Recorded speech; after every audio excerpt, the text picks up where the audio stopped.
a general method that can be used to solve any kind of quadratic equation.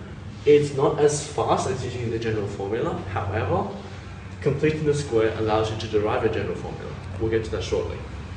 Let's say you have the equation x squared plus 2x minus 3 equals 0.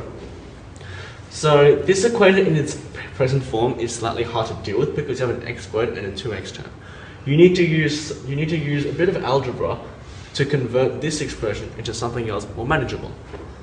Now, if we recall the identity x squared x plus a all squared equals x squared plus 2ax plus a squared, then this means that if we're given anything of the form x squared plus 2ax, we can rewrite this using this equation by x plus a squared minus a squared. This can be used anywhere.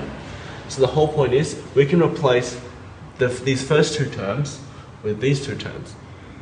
In this example, the plus 2x corresponds to plus 2ax. So for this example, a is equal to 1. We can replace these two terms with x plus 1 squared minus 1 from here. Okay? So that's this bit. But then you need a minus 3 as well. So that minus 3 equals 0.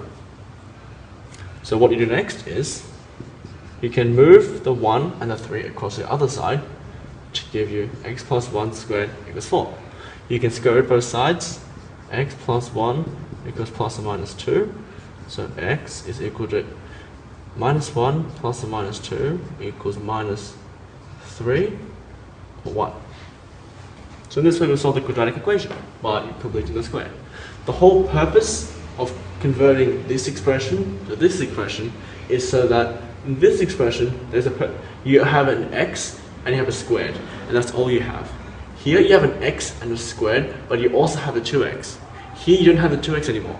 You can move all the numbers to one side and all the letters to the other side.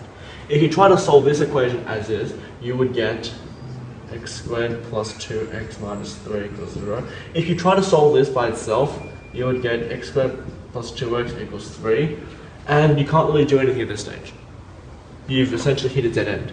So to solve a quadratic equation, you need to rewrite this into something like this. Otherwise, you can't solve it. That's one example.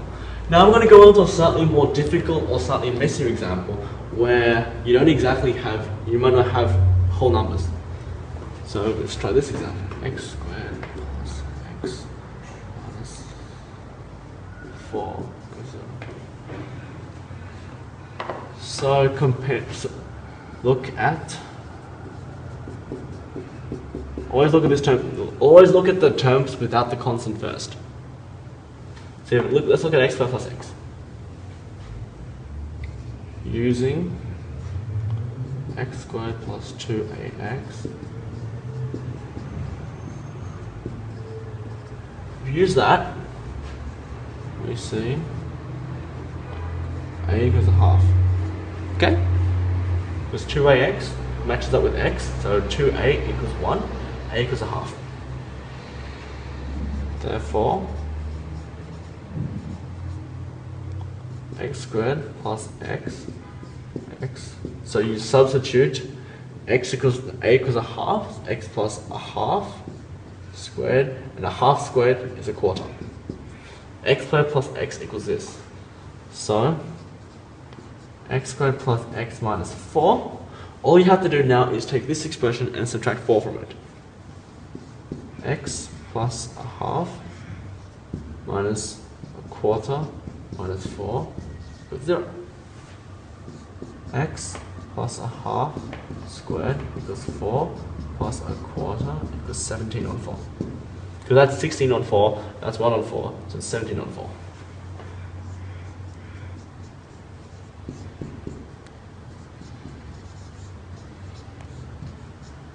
Now the thing about square roots is that if you're taking the square root of a fraction, you can take the square root of the top and the bottom separately. So you can rewrite this as